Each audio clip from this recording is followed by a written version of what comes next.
આકાશવાણી અમદાવાદ વડોદરા પ્રાદેશિક સમાચાર હર્ષ લેવા વાંચે છે.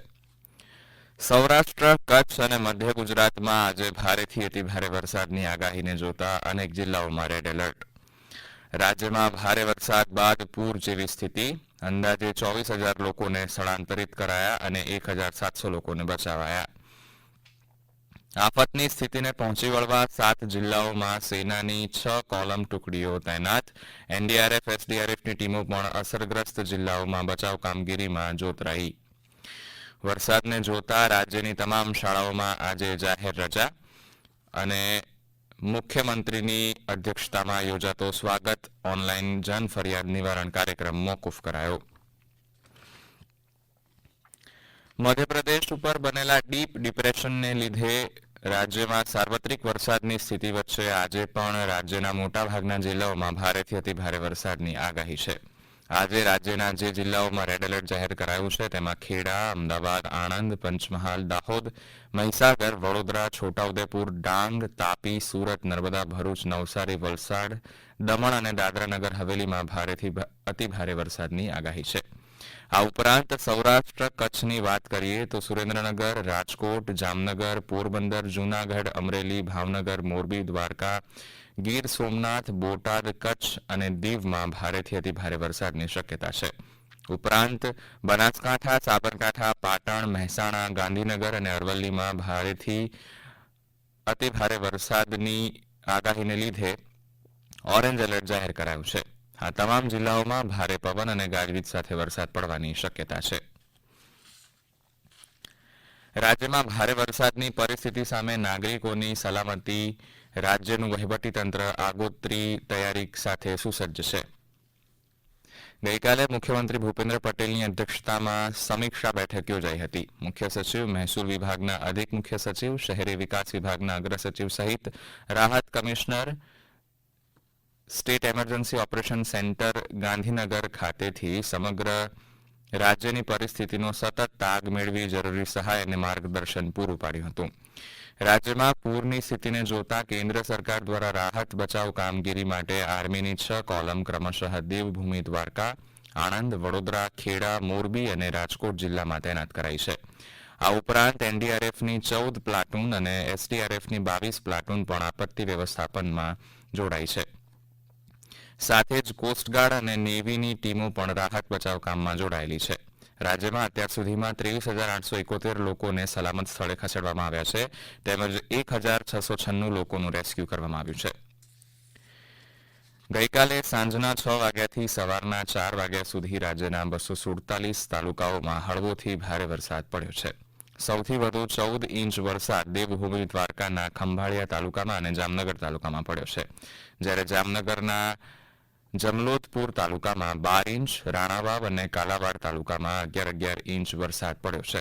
રાજકોટના લોધિકા તાલુકામાં અને જામનગરના લાલપુર તાલુકામાં 10 ઇંચ વરસાદ પડ્યો છે. તો રાજ્યમાં ભારે વરસાદને પગલે ગુજરાત પ્રાથમિક શિક્ષણ પરિષદે રાજ્યની તમામ જાહેર, અનુદાનિત તેમજ સ્વનિર્ભર શાળાઓમાં આજે રજા જાહેર કરી છે. રાજ્યમાં ભારે વરસાદની પ્રવર્તમાન સ્થિતિને અનુલક્ષીને આવતીકાલે એટલે કે ગુરુવારે યોજાનારો મુખ્યમંત્રીનો રાજ્ય સ્વાગત ઓનલાઈન કાર્યક્રમ તેમજ જિલ્લા કક્ષાએ યોજવામાં આવતો જિલ્લા સ્વાગત કાર્યક્રમ મુલતવી રાખવામાં આવ્યો છે. ઉલ્લેખનીય છે કે ઓગસ્ટ મહિનાનો રાજ્ય સ્વાગત કાર્યક્રમ 29 ઓગસ્ટના રોજ યોજવાનું આયોજન હતું. સૌ સંબંધિતોને આ અંગેની નોંધ લેવા મુખ્યમંત્રીના જનસંપર્ક એકમ દ્વારા અનુરોધ કરાયો છે. આણંદ જિલ્લામાં ભારે વરસાદને પગલે અનેક તાલુકાઓમાં સ્થિતિ ગંભીર બની હતી. જિલ્લાના કુંજરાવ ગામની સરદાર આવાસ કોલોનીમાં પાણી ભરાવાને કારણે 50થી વધુ લોકોને સલામત સ્થળે ખસેડાયા છે. દરમિયાન કુંજરાવ ખાતેના સાર્વજનિક ધર્મશાળામાં આશ્રય લઈ રહેલા આ લોકો સાથે રાજ્યના આરોગ્ય મંત્રી અને જિલ્લાના પ્રભારી મંત્રી ઋષિકેશ પટેલે આત્મીય સંવાદ કરી તંત્ર દ્વારા આપવામાં આવેલ સવલતો અંગે વાતચીત કરી હતી.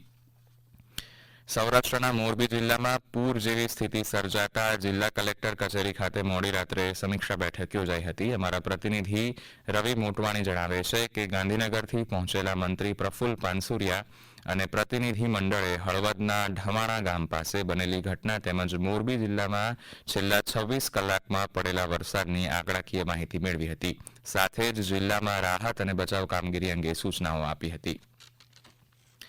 આ સમાચાર આપ આકાશવાણીના અમદાવાદ વડોદરા કેન્દ્ર પરથી સાંભળી રહ્યા છો. આ સમાચાર આપ અમારી YouTube channel AIR news Gujarat પર પણ સાંભળી શકશો. વધુ સમાચાર માટે આપ અમારા ટ્વિટર હેન્ડલ AIR_news_ABED ને ફોલો કરી શકો છો. અમરેલીના અમારા પ્રતિનિધિ હરેશ ટાંક જણાવે છે કે અમરેલીમાં ભારે વરસાદની સ્થિતિને જોતા જિલ્લા પ્રશાસન દ્વારા નાગરિકોને સતર્ક રહેવા સૂચના અપાઈ છે.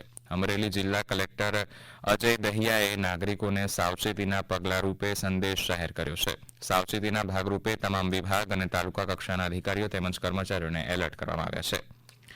અમરેલી જિલ્લામાં આફતની સ્થિતિને જોતા NDRFની ટુકડી તૈનાત કરાઈ છે. તો આ તરફ રાજકોટમાં નાગરિકોની સલામતી માટે જિલ્લા કલેક્ટરના માર્ગદર્શન હેઠળ વહીવટીતંત્ર સુસજ્જ છે. જિલ્લામાં ભારે વરસાદને કારણે વિવિધ સબસ્ટેશનમાં પાણી ભરાવાના અને વીજ પોલ પડી જવાના કારણે વીજ પુરવઠો પ્રભાવિત થયો છે. જિલ્લામાં કુલ 610 ગામડાઓમાંથી 199 ગામડાઓ અસરગ્રસ્ત થયા છે, જેમાં 10 વીજ પોલ પડી ગયાના અહેવાલ છે, જેમને સમારકામ કરીને વીજ પુરવઠો પુનઃ યથાવત કરાયો છે. મોરબી નજીક માળિયા હાઈવે રોડ પર પાણીમાં ફસાયેલા 2 ટ્રકોમાંથી એકને મોડી રાત્રે રેસ્ક્યુ કરીને બહાર કઢાયા હતા. તો મહેસાણા જિલ્લાના અમારા પ્રતિનિધિ જયંતિ ચૌધરી જણાવે છે કે જિલ્લામાં નીચાણવાળા ઝૂંપડપટ્ટી વિસ્તારોમાં રહેતા અંદાજે 200થી વધુ લોકોને શરણાર્થી શિબિરોમાં સ્થળાંતરિત કરાયા હતા. જામનગરમાં વરસાદની સ્થિતિ વિશે વધુ માહિતી આપી રહ્યા છે અમારા પ્રતિનિધિ જગત રાવલ.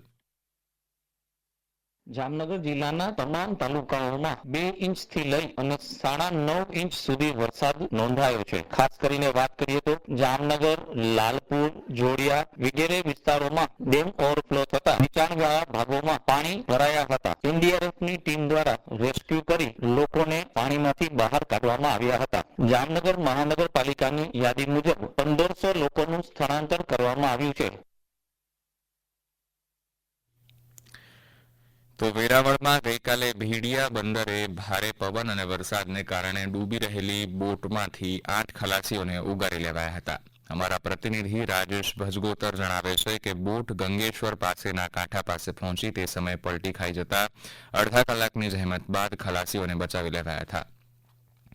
કચ્છના અમારા પ્રતિનિધિ હેમાંગ પટણી જણાવે છે કે ગઈકાલે નાની ખેડોઈથી માધવનગર જતા રસ્તામાં ખેડોઈ ગામની અંદાજે 100 થી 150 જેટલી ગાયો માધવનગરમાં ફસાઈ હતી, જેમને અંજાર પોલીસ અને ગામના લોકોએ મળીને વહેણમાંથી બચાવી હતી.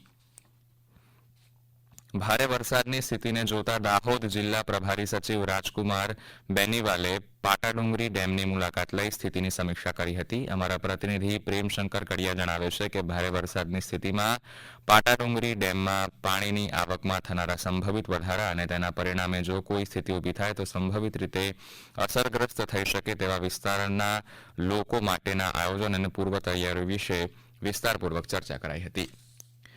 મધ્ય ગુજરાતમાં ભારે વરસાદને કારણે 569 ગામોમાં વીજ પુરવઠો ખોરવાયો છે. મધ્ય ગુજરાતમાં છેલ્લા 2 દિવસથી પડી રહેલા ભારે વરસાદને કારણે પંચમહાલ જિલ્લાના 288, ખેડાના 88, આણંદના 41 અને વડોદરા જિલ્લાના 152 સહિત કુલ 569 ગામમાં વીજ પુરવઠો ખોરવાયો હતો, જેને પુનઃસ્થાપિત કરવા માટે MGVCLની 536 ટીમના 1706 કર્મચારી યુદ્ધના ધોરણે કામગીરી હાથ ધરી છે. ભારે વરસાદને પગલે પશ્ચિમ રેલવેની અનેક ટ્રેનોને અસર થતા હજારો પ્રવાસીઓ અટવાઈ પડ્યા છે. પશ્ચિમ રેલવેએ જાહેર કરેલી યાદી પ્રમાણે Bhuj Gandhinagar capital special, Gujarat express, Borivali Ahmedabad express રદ કરાઈ છે, જ્યારે કે ઘણી ખરી ટ્રેનો મોડી ચાલી રહી છે. અંતમાં મુખ્ય સમાચાર ફરી એકવાર. સૌરાષ્ટ્ર, કચ્છ અને મધ્ય ગુજરાતમાં આજે ભારેથી અતિભારે વરસાદની આગાહીને જોતા અનેક જિલ્લાઓમાં રેડ એલર્ટ. રાજ્યમાં ભારે વરસાદ બાદ પૂર જેવી સ્થિતિ, અંદાજે 24,000 લોકોને સ્થળાંતરિત કરાયા અને 1,700 લોકોને બચાવાયા. આફતની સ્થિતિને પહોંચી વળવા 7 જિલ્લાઓમાં સેનાની 6 કોલમ ટુકડીઓ તૈનાત. NDRF, SDRFની ટીમો પણ અસરગ્રસ્ત. જિલ્લાઓમાં બચાવ કામગીરીમાં જોતરાઈ. વરસાદને જોતા રાજ્યની તમામ શાળાઓમાં રજા જાહેર કરાઈ અને મુખ્યમંત્રીની અધ્યક્ષતામાં યોજાતો સ્વાગત ઓનલાઈન જન ફરિયાદ નિવારણ કાર્યક્રમ મોકૂફ કરાયો. આકાશવાણીના અમદાવાદ વડોદરા કેન્દ્ર પરથી પ્રાદેશિક સમાચાર પૂરા થયા. નમસ્કાર.